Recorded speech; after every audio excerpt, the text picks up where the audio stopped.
na afọ bi a wuti a wo na echi no na wadama Adomankomasem fato yakoma so ye ko Sofoline Interchange ho na bola bi gugu ha ye say ye koka ho asem de na me wa ha na wo ha mpa na ekire ye fro so no ana ehu say enade ni bie piepie aron roso no ebia piepie enam say me ma ye still bending adwuma pen nti no dade no ebetuma kire say de ni sutie dade no ye wo mu nketewa wo na kese de apiepie no eye 16 mm akese no ena 20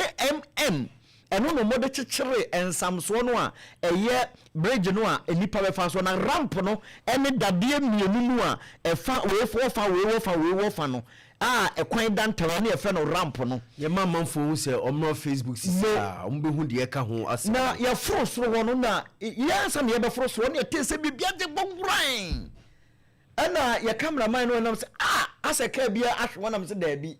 ye dade no a wo mo de asa kwan ni ntam kwan ni finfiri no eno na ebubu concrete na bubu enti wo mo mienkohwe yakọ ye no so ampa ehuru se banding wires no a contractor no na steel benders no e de chechere ni nyina matete afri iron rods no ano ane de ho asem tuudwa enti de tuudwa no ade kire ye bepe na kwada so MC e ka kire ye se bola no de ye na dwuma ena ofre ye na nyame anim ni regional minister so bo ni chidomo a wo mu koyi bola ni free ho ena enene ne nan so ye nya na mane na sente ye se adwumaku a wo hwe kromu kumase krokasi yi mu akwantempon ene montene ntwea akwan so abo amane se omo ba batum enam se Sofoline de me de ho na me ye adwuma na me sa ye Accra chairman Sofoline to Accra chairman ti me bebo route no so ye friend route no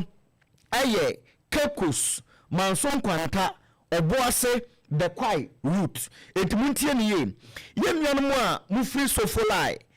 ebefa ensamso no na se overhead ne so akọ monsa nifa so na makọ mu bedru mango down ansa enti se wo be fro akọ mango down na ho na mpanifo ablock no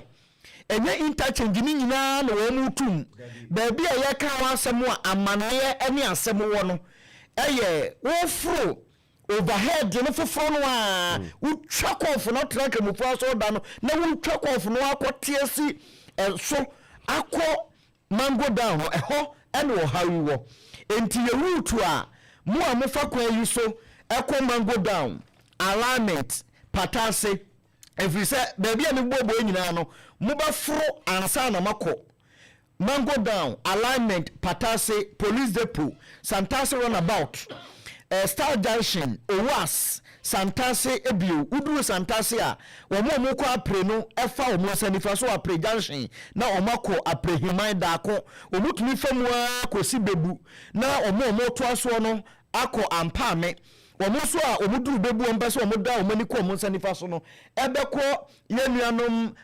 honhom sore kase ya ewowe o so Savior Church of Ghana eno so wo na wo moduru adumasa udu adumasa o mutumi fa wa kosi bofuodu on ye ken ebio wo so a ebeduru Santasi wo mbekọ manim tentenso no se wo fa interchange ne so a wo beduru Santasi na o makọ kwade udu kwade a ko animu a na afei waduru anyinam nie na kokobi nie bofuodu na wo to aso a kotwi na okọ nkuransa ho no ye nkuransa udu nkuransa na tredenie na ofa bonkum a ukọ konkoli na ukọ kenchiren a ebimu ka ne kenchiren udu ho no so akọ anim kakra na mia mi kurom ba bia mi firi amafuru ma hye eno so na ewo ho no me kire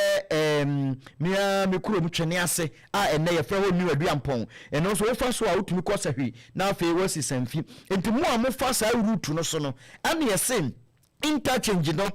ofro akopatase no empanifo block no nti ye be kire me ba bi foforo a mo be fa afei sa route na wo mbekọ monim tentenso a wo mo ebeduru trede no wɔn bɛkɔ pɛkyi number 2 ansa no modu number 1 na wɔn kɔ adwamasu dɔmnase na wɔn akɔ kɔkɔbɛn na afei anwea nkwantanie wɔn fɔ wɔn nsa benkum no ɛbɛkɔ bɛkwae asenfo su ni wadubiase yɛyɛ wuruturu deɛ kwa kosi akra ahyaman kaso a yɛnuanom ɛkɔ Cape Coast yɛnuanom so a wɔn ɛkɔ mankasim yamransa junction route no ano no afei wɔn duru anwea nkwanta wɔn kɔ wɔn anim tentensoɔ no ɛbɛkɔ ɛboase ayamfori no wɔn namu a bogo so no mo akwa kosi takwa no so da amanfo nyinaa so ɛnam saa kwan no so afei wɔn duru anwea nkwanta wɔn mɛfo wɔn nsa nifa so no ɔhɔ no wɔn so kɔ manso the whole Ghana mantam anase bia abanti nani hwa akwan manso akwan bone hene headquarters ene manso ntina afei akwan bone no makwoti akwakosim enti mesramo ye mamo route no ewo se route no mo fa mai na yeso ye mamo route a mo betumi afa so akom ne ahodo a yabobo nyina na mate saa patase mango down eho no akam enti sa wo kwana udu Sofoline a eya fa wanim tentenso wo beba straight na wo besi be kwa runabout na wo si be kwa runabout a wo pa runabout no wuntwa enkonko fa golden tulip kwan no da bi wo pa wo be fa runabout no ba bi a filling station wo no wo yesa wo twa runabout na wakọ onsanifa so na wakọ fa Friends Gardens anim ho wo fa Friends Gardens a wo be kwa kosi Pass and Gardens anim ho na afi wa fa ECG udu ECG pe usa na ya na wadu Santasi Roundabout na ho no so akwan ne nye nti prosefo ne be hu amane se on pese wo be fa won so a wo betumi afa Santasi Roundabout wo no a te se de ba bia Maxi ton ne cars na wo fa anim ho na wakofa Magazine Hospital akire ho no na wo namu straight unemu a obekwa kosi hotel ye wo hoyi hotel fefe Santasi on uduru a o say Santasi hotel na afi wakwa akotiesi Micklin Hotel junction so na wafamu straight na wo so akosi Santasi Roundabout eno no mo a mo peko long journeys a mo fi ba bia ni go so sunyan a mo de mo ko long journey e bia obeko Cape Coast anase obekọ Accra but opese ofa Oboase road no so anase obekọ Niwa Dubiase na opese wote Santasi jano mumum short route udu kwada so SDA hospital no opposite wa Magbra mu fie no entam wa so me kwan no ofa mu obekọ kosi kwada so proper mfimfini ho no a wusi wa filling station opposite no na nko bonkum a wo ba Sofoline na wo fa nifa wo ba kwa akosi kwa da so dwenase wudu dwenase na wo fa bonkum akofa C school junction ani mo na wo fa wanim tenteso enko bonkum ba police depot na wo fa nifa so wo ba akosi Matters of Uganda school no na wo fa bonkum na wo be Star Junction wusi Star Junction Santasi ni po na wo kro no afei mo so amobeko bebu ni ade no mamo mefa be kwa runabout kwan no say straight na pese wokọ a obi ansi kwan mu dia wo so mefa the same route no na wakọ akofa kwa nwoma usi kwa nwoma na wo kwa enu busa kwan obi abekire na afei watiesi mu aba besi baby a making enti kwan ne de wo mu say Sofoline Interchange ne so no empanifo adivert kwan no a obefa so akọ mango down alignment akosi patase akosi runabout Santasi Roundabout no now so menyini se be yesu so aso boni bia efiri se be panisi de opa ade akokotoko no enye na brode wo mu ye ade papa efiri se ahoho ebe kumase na empanifo titru ni ade de ka befa overhead no so na ebebom gigra na ebi ebetuna amakwanhia bade se empanifo otum a ya memo short akwan bi a mobefa so a se bi eburu ba bi a muko bia no mobetunya ko mo hya me so se yenua no mo ba gi affect mo ekwan a monam so ebefa gi aba kegetia no mo no ahamo mo kwan edam mo a mobekọ Abrepo junction on se mo de mo kọ a mo fa interchange ni so a mo be fro interchange no abamani mo tentenso a na mo fro akoni fa so na mo se twa aba benkum so ansana mafa Prempe College opposite one hospital Santasi hospital opposite no na ma fa mfimfini na maba mo amoko ho na affect mo yenua mo amoko bantama market nso mo no ekwan no yensi no mo affect mo intimusha nso omo a aka wo mo eyo omo a wo mba fu interchange no afa alignment mango down patase akọ Santasi roundabout so woni mu a eya no waso o GPS no wo so a na eno obema direction bebre enya dwuma ho me da betade drive pa enti short ones no ene yabobo so akire mu nyina no enti se wo free ba bi te se abu akọ eba na wo kọ Santasi a emfru interchange no enko fa alignment enko si mango down enko police depot enko si Santasi roundabout dabi brawani tintin so na besi be kwai roundabout opa famifa so wase ho na kofa ekwan no omo ya omodwa to ama sai kura na so opa kwan po so awokura no o ekwan no udru friends gardens wa ubetumi afa onsamifa so mo ofa ni fa so a obefro so na wasa akọ wasa benkum so na ekwan ne ye na wako straight akọ si KSTS school nanim hwa na wo so what yesim na okontina na fedu agiman direction na route no kakra ene yede ama yenuanum tie srese yenuanum ni so na mayemmo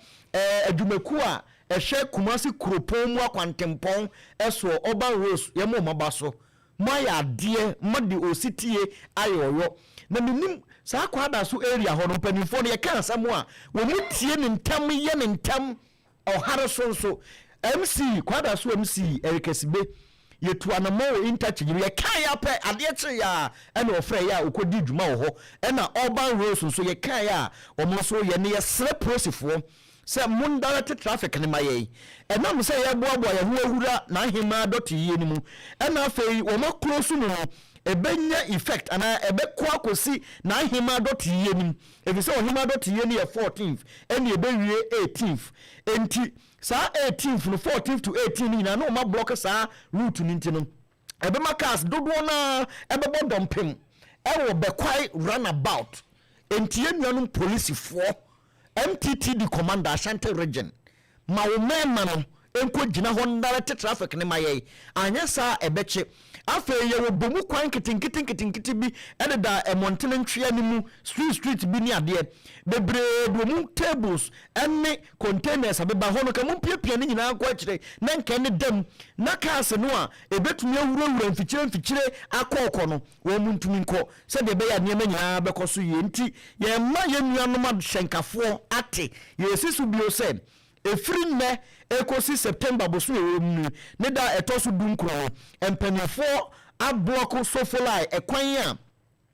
ofa so e de afro interchange no akọ mango down alignment patase akosi Santasi roundabout no eye interchange no esoro no ba bi kakra bi ena o ma blocke intimusha na so mo amu bakegetia mo kwan na dam mo amu bafro overhead no akọ Abrepo junction ekwan ni dam mo amu bafro overhead no akọ Sofoline police station mo kwan na dam mo amu bafro aba metro mass ekwan na dam de yesi mu empanifo si no ne no eyese ofro interchange no wo semi fa so